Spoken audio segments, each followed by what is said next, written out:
Hey, hello everyone. How are you all today? So, last class में हमने किया था व्हाट इज़ कम्युनिकेशन कम्युनिकेशन के बेसिक्स कंप्लीट किए थे हमने. And today what we are going to do is we are going to understand the features of communication. Communication की विशेषताएं आज हम करने वाले हैं. तो let me just open the slide for you. तो डेफिनेशंस हमने कर लिया था और मैंने आपको क्लियरली बताया था कि कौन सा डेफिनेशन अधूरा है और कौन सा डेफिनेशन पूरा है. तो वो आपको याद रखना है और वो एग्ज़ाम में कई बार पूछा जा सकता है. और हाँ, डेफिनेशन के ऑथर्स के बारे में भी पूछा जा सकता है कि इस पर्टिकुलर डेफिनेशन को किस पर्टिकुलर ऑथर ने दिया था. तो अगर आप ऑथर्स याद रखेंगे तो ज़्यादा बेटर रहेगा, क्योंकि मैच द फॉलोइंग के क्वेश्चंस भी मैंने इससे रिलेटेड देखे हैं. Okay, now let's move forward with the characteristics. तो कैरेक्टरिस्टिक्स ऑफ कम्युनिकेशन बहुत ही सिंपल टॉपिक है और एकदम इसमें कैरेक्टरिस्टिक्स का हिंदी में मतलब होता है विशेषताएं. विशेषताएं मतलब जब हम किसी चीज़ के बारे में ज़्यादा जानते हैं, उसके गुणों के बारे में जानते हैं, उसके बारे में ज़्यादा जानकारी लेते हैं, तो हम उसे विशेषताएं कहते हैं. ठीक है, तो ये संचार की विशेषताएं हैं. आप हिंदी में नोट डाउन करना चाहें हिंदी में नोट डाउन कर सकते हैं, इंग्लिश में नोट डाउन करना चाहें इंग्लिश में नोट डाउन कर सकते हैं. और आगे इसके डिटेल्स भी हैं, आप इसको एकदम आराम से देख सकते हैं. ठीक है, और स्केड्यूल अगर आपको नहीं मिला हो तो मैं आपको स्केड्यूल शेयर कर देती हूँ. ये था आज का स्केड्यूल. तो यूजुअली सुबह इकोनॉमिक्स चल रहा है फॉर बीकॉम एग्जामिनेशंस. तो अगर आप बीकॉम एग्ज़ाम दे रहे हैं या एमकॉम एग्ज़ाम दे रहे हैं या कोई भी ऐसा एग्ज़ाम दे रहे हैं जहाँ पे माइक्रो इकोनॉमिक्स या बिजनेस इकोनॉमिक्स आपका मेन सब्जेक्ट है, तो ये क्लासेस आपके लिए बहुत अच्छी रहेंगी. फिर 6 PM पे हम लोग टीचिंग एप्टीट्यूड के टॉपिक्स कर रहे हैं, 7 PM पे रिसर्च के टॉपिक्स कर रहे हैं और 8 PM पे हम लोग कम्युनिकेशन कर रहे हैं. ठीक है, तो आज का स्केड्यूल हो गया. कल सेम टाइम पे सेम टॉपिक्स आगे बढ़ते जाएंगे. सो मेक श्योर आप ये कोई भी टॉपिक मिस ना करें और पढ़ते जाएं ना. सबसे पहले विशेषता में हम लोग देखते हैं कि क्या क्या विशेषता है. सबसे पहले 2 और मोर पर्सन्स, मतलब 2 या 2 से अधिक व्यक्ति. संचार जो भी है या कम्युनिकेशन जो भी है वो 2 व्यक्ति या 2 से ज़्यादा व्यक्तियों के बीच में होता है. ठीक है, अब एक बात आपके दिमाग में आएगी कि टाइप्स ऑफ कम्युनिकेशन में हमने एक कम्युनिकेशन पढ़ा था जिसका नाम था इंट्रापर्सनल कम्युनिकेशन. इंट्रापर्सनल कम्युनिकेशन में यहाँ पर क्या होता है, पर्सन खुद से कम्युनिकेशन करता है. मतलब जब वो कंफ्यूज रहता है, जब वो प्लानिंग करता है, जब वो कोई चीज़ सोचता है, तो हम उसे इंट्रापर्सनल कम्युनिकेशन कहते हैं. तो इस हिसाब से तो एक सिंगल पर्सन भी कम्युनिकेशन कर सकता है. बट नहीं, एग्जाम में अगर क्वेश्चन आए कि minimum numbers of people required for effective communication, या कितने लोगों की आवश्यकता होती है संचार पूरा करने के लिए, तो हमेशा 2 लोग रहेंगे. आपको ये बात स्पेशली ध्यान रखनी है. तो इसको स्टार कर लीजिए, लिख लीजिए कहीं पे कि अगर कभी पूछा जाए कि कितने व्यक्तियों की ज़रूरत होती है संचार पूरा करने के लिए, तो आप हमेशा 2 आंसर देंगे. मिनिमम 2 की रिक्वायरमेंट होती ही है. ठीक है, तो ये आपको याद रखना पड़ेगा. विचारों का आदान प्रदान, यस, एक्सचेंज है. कल ही मैंने बताया था आपको कि हम यहाँ पर क्या कर रहे हैं, exchange information, facts, knowledge etcetera. आपसी समझ, यस, ये हो गया हमारा अंडरस्टैंडिंग, जो मैंने कल आपको बताया था कि अंडरस्टैंडिंग के बिना बिल्कुल भी पॉसिबल नहीं है कम्युनिकेशन कंप्लीट करना. हम यही मानेंगे कि कम्युनिकेशन इनकम्प्लीट है क्योंकि दोनों व्यक्ति एकदम अलग अलग सोच रख रहे हैं, ये एकदम अलग अलग चीज़ें समझ रहे हैं, एक दूसरे को नहीं समझ रहे. ठीक है, सतत प्रक्रिया, सतत मतलब कंटिन्यूस, इंग्लिश में हम उसे कंटिन्यूस प्रोसेस कहेंगे.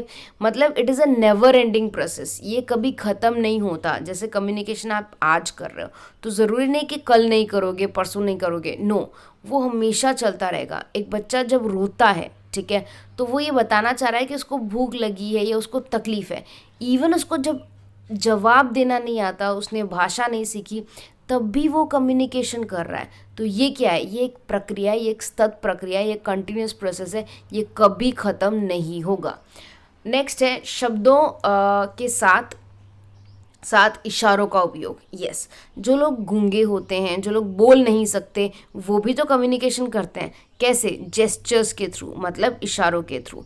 वैसे ही कम्युनिकेशन का मतलब सिर्फ और सिर्फ बोलना नहीं है। कम्युनिकेशन लिख के भी किया जाता है, इशारों से भी होता है। सो कम्युनिकेशन एक बहुत बड़ा, यू कैन से, स्कोप वाली चीज़ है। कम्युनिकेशन लिमिटेड नहीं है, ठीक है। Its primary purpose is to motivate a response. इसका प्राथमिक उद्देश्य एक प्रतिक्रिया को प्रेरित करना है। तो यहाँ पर आप किसी भी तरह का संचार कीजिए, आपका मेन उद्देश्य होगा कि आप सामने वाले की प्रतिक्रिया हासिल कर सकें। आप सामने वाले को यू कैन से रिप्लाई करें, सॉरी, सामने वाले को पूछें कि वो रिप्लाई करे। तो यहाँ पर क्या हो रहा है, यहाँ पर आपका मेन पर्पस यही है कि जिससे भी आप बात कर रहे हो वो आपको सामने जवाब दे, रिप्लाई करे, आंसर करे। ये इसका मेन पर्पस है। संचार औपचारिक और अनौपचारिक हो सकता है, मतलब फॉर्मल हो सकता है, इनफॉर्मल हो सकता है। फॉर्मल में होगा आपका school, college, offices, institutions etcetera. अनौपचारिक में आपके फ्रेंड्स आ सकते हैं, फैमिली आ सकता है, रिलेटिव आ सकते हैं जिनसे आप रेगुलर बातें करते होंगे। यह ऊपर और नीचे बहती है, मतलब ये अपवर्ड एंड डाउनवर्ड कम्युनिकेशन है। ये हम टाइप्स में पढ़ेंगे। ये दोनों चीज़ें और ये चीज़ें, ये बेसिकली हम लोग टाइप्स में पढ़ेंगे। तो इसके लिए आपको टेंशन मत लीजिए, आप आगे वाले वीडियो ज़रूर देखिएगा। यह एक्सचेंज की प्रतिक्रिया है। अब याद रखिएगा, ये एक्सचेंज बहुत इंपॉर्टेंट वर्ड है। अगर पूछा जाए communication is a dash process, ये मैंने लास्ट क्लास में भी बताया था, communication is an exchange process. तो एक्सचेंज वर्ड बहुत ही की वर्ड है, आप उसको प्लीज़ याद रखिएगा। सभी व्याप्त हैं। सभी व्याप्त हैं का मतलब है ऑल परवेजिव। परवेजिव मतलब इसका अर्थ होता है एग्जिस्ट एवरीवेयर।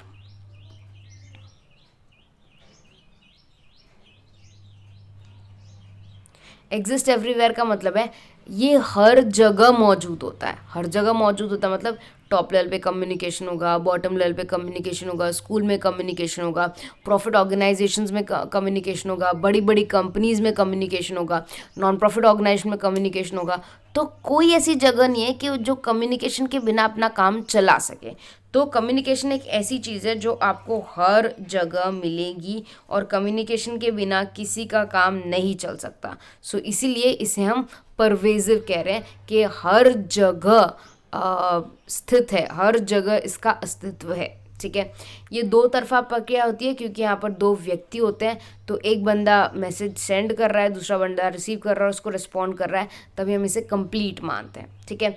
और ये गतिशील है। गतिशील मतलब ये चेंज होता रहता है। जैसे बहुत पहले व्हाट्सएप नहीं होता था तो आज व्हाट्सएप है, बहुत पहले ईमेल भी नहीं था बट आज ईमेल है। तो ये क्या हो रहा है, जैसे जैसे नई नई चीज़ें आती जाएंगी कम्युनिकेशन का तरीका बदलता जाएगा। कम्युनिकेशन के नए नए तरीके आएंगे, कम्युनिकेशन के नए नए मोड्स आएंगे, मेथड्स आएंगे, डिजिटल कम्युनिकेशन, ये सारी चीज़ें नई नई हैं जो कम्युनिकेशन में आई हैं, ठीक है। अब यही चीज़ एकदम डिटेल में है, आप इसको आराम से एक बार गो थ्रू कीजिए और पॉज करके अगर टॉपिक्स या पॉइंट्स आपको नोट डाउन करने हैं तो आप आराम से नोट डाउन कर लीजिएगा अपनी बुक में। कीवर्ड ज़रूर नोट डाउन कीजिएगा क्योंकि क्वेश्चन कई बार कीवर्ड्स के आसपास ही वो लोग फॉर्मुलेट करते हैं। तो make sure you remember the keywords, okay. So ये उसके सारे जितने भी पॉइंट्स हैं उसका हल्का सा डिटेल है। तो आप पॉज कर सकते हैं वीडियो और सारे डिटेल्स को नोट डाउन कर सकते हैं, okay. Let's meet in the next lecture. Next lecture में हम लोग ऑब्जेक्टिव्स ऑफ कम्युनिकेशन करेंगे और हम फटाफट ये चैप्टर ख़त्म करके फिर आईसीटी शुरू करेंगे, okay. So bye everyone, take good care of yourself, study hard.